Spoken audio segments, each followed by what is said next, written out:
Sebelum kita mulai cerita horor malam ini, jangan lupa buat tekan tombol like dulu sebagai bentuk dukungan kalian buat channel ini. Terus, subscribe juga biar kalian gak ketinggalan video-video horor selanjutnya yang bakal bikin malam kalian gak bisa tidur nyenyak. Dan kalau kalian punya cerita seram, apapun itu pengalaman pribadi, cerita dari orang tua, atau yang pernah viral, langsung kirim ke email yang ada di deskripsi. Siapa tahu, cerita kalian yang bakal kita bahas di episode selanjutnya. Oke, sekarang kita masuk ke cerita. Puncak Bogor, tempat yang identik sama udara dingin, pemandangan hijau, dan villa-villa buat healing. Tapi ternyata, nggak semua villa di puncak itu cocok buat liburan. Beberapa dari mereka punya penghuni lain yang nggak bisa diajak kompromi. Salah satunya adalah villa yang akan kita bahas malam ini. Sebut aja namanya Villa Anggrek. Bukan nama asli ya, kita samarkan karena ya, alasan keamanan juga sih. Tapi kisah ini beneran terjadi, dan beberapa orang yang pernah nginap di sana mengalami kejadian yang nggak bisa dijelasin secara logika.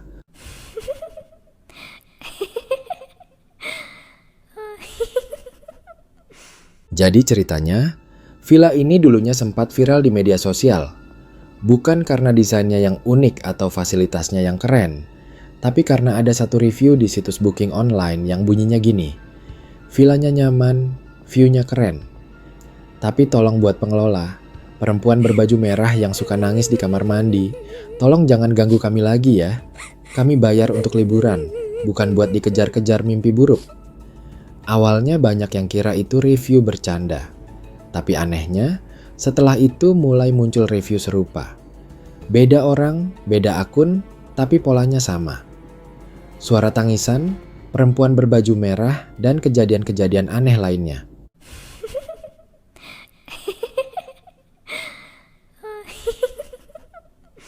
Salah satu kisah yang paling bikin heboh datang dari rombongan mahasiswa sebuah kampus swasta di Jakarta.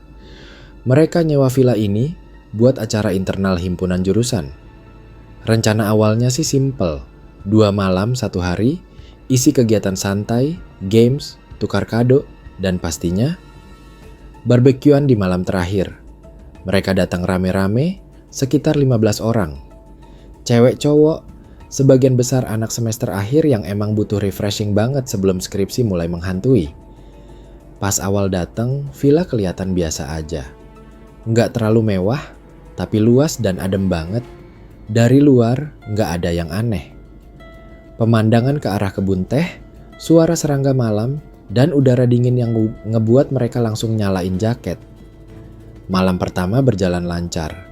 Cuma beberapa dari mereka mulai ngerasa ada yang ganjil. Kayak salah satu cewek, namanya Livia, bilang dia dengar suara tangisan dari arah kamar mandi pas lagi nyuci muka sekitar jam 1:30 pagi. Suaranya pelan, kayak cewek yang lagi nahan sedih, tapi konstan banget. Tapi anehnya, pas dicek, kamar mandi kosong. Semua pintu kebuka, bahkan cermin kamar mandi berembun, padahal nggak ada yang mandi. Tapi karena semua orang masih semangat, ya suara itu akhirnya dianggap halusinasi aja. Namanya juga tempat baru, jauh dari kota, mungkin emang suasananya aja yang bikin halus pendengaran jadi aktif. Tapi semuanya berubah di malam kedua. Sekitar jam 11 malam, acara BBQ selesai. Beberapa anak masih nongkrong di ruang tamu, ngobrol dan main UNO, sementara yang lain udah naik ke kamar buat istirahat. Salah satu dari mereka, cowok namanya Dika, pamit ke dapur karena mau ambil air minum. Simple kan? Tapi setelah itu, dia nggak balik-balik. Awalnya teman-temannya pikir dia lagi bengong atau ngerokok di belakang. Tapi 15 menit lewat, belum balik juga. Ditelepon, HP-nya nggak aktif. Dicari ke dapur, kosong. Dicek ke toilet belakang, juga nggak ada. Bahkan kamar tempat dia nginep juga kosong. Nggak ada suara, nggak ada tanda dia balik. Rombongan mulai panik. Mereka keliling villa sambil panggil-panggil nama Dika. Tapi nihil. Bahkan salah satu temannya sempat nyasar ke kebun di belakang villa karena ngira Dika mungkin keluar cari sinyal atau iseng jalan malam-malam. tapi nggak ada tanda keberadaan dia sama sekali. Akhirnya mereka minta tolong ke pengelola. Untungnya villa ini punya CCTV, terutama di area dapur dan lorong. Mereka langsung minta rekaman jam 11 sampai jam 12 malam. Dan disinilah bagian yang bikin semua orang merinding. CCTV menunjukin Dika masuk ke dapur sekitar jam 11 lewat 10 menit. Tapi abis itu dia nggak pernah keluar. Kamera di dapur nunjukin dia ngisi gelas, buka kulkas, terus tiba-tiba dia berhenti. Kayak ada sesuatu yang dia lihat dari arah jendela. Mukanya berubah. Awalnya biasa aja, terus pelan-pelan berubah jadi kayak orang takut banget. Lalu, dia jalan pelan ke arah sudut dapur yang enggak terjangkau kamera. Dan sejak detik itu, dia hilang.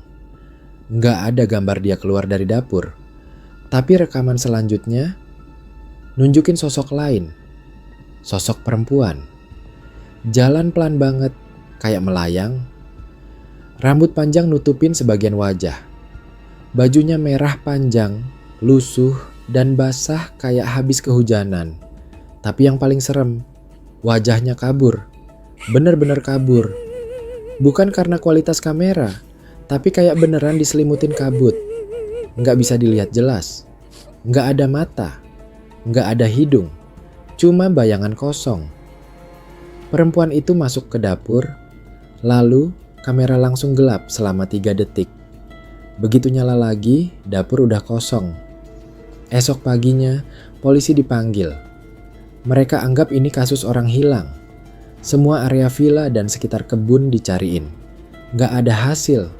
Bahkan anjing pelacak pun sempat didatangkan, tapi berhenti di belakang villa, tepat di ujung pagar yang berbatasan sama jurang kecil. Seolah-olah jejak Dika berakhir di situ.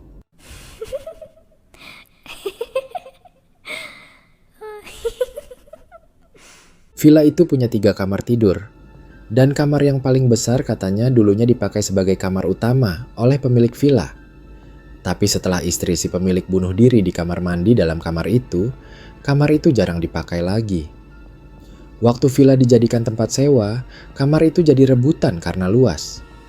Tapi setiap tamu yang tidur di situ selalu ngalamin hal aneh. Kayak keran air nyala sendiri, lampu mati nyala padahal saklar nggak disentuh.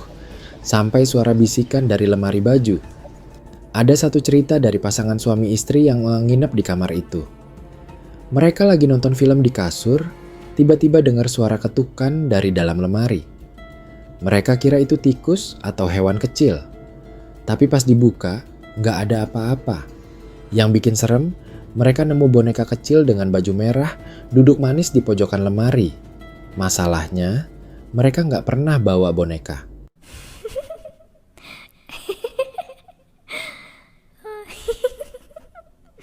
Di ruang tamu villa itu, ada satu lukisan besar yang ditutup kain merah tebal.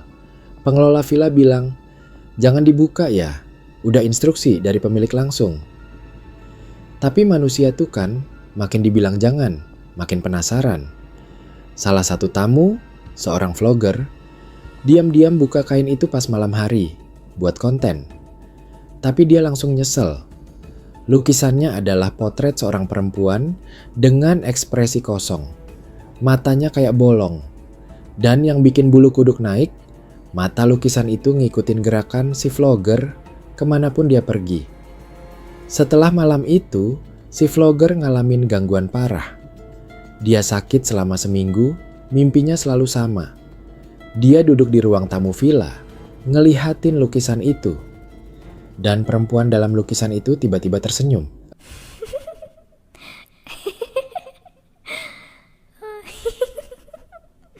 Salah satu mantan pekerja villa, sebut aja namanya Pak Joko, akhirnya buka suara. Dia bilang, villa itu awalnya dibangun tahun 2003. Dan sejak awal udah banyak keanehan. Katanya, sebelum bangunan itu jadi villa, lahan itu bekas tempat pembuangan korban kecelakaan yang emang gak dikenal. Dulu belum ada rumah sakit terdekat, jadi mayat ditaruh di situ sementara sebelum dibawa ke kota. Tapi karena makin lama makin banyak kejadian aneh, lahan itu ditinggalkan. Sampai akhirnya dibeli oleh seorang pengusaha dan dijadikan villa. Tapi entah kenapa, istri si pengusaha mengakhiri hidup setelah 1 bulan tinggal di sana. Dan dari situlah semua keanehan dimulai.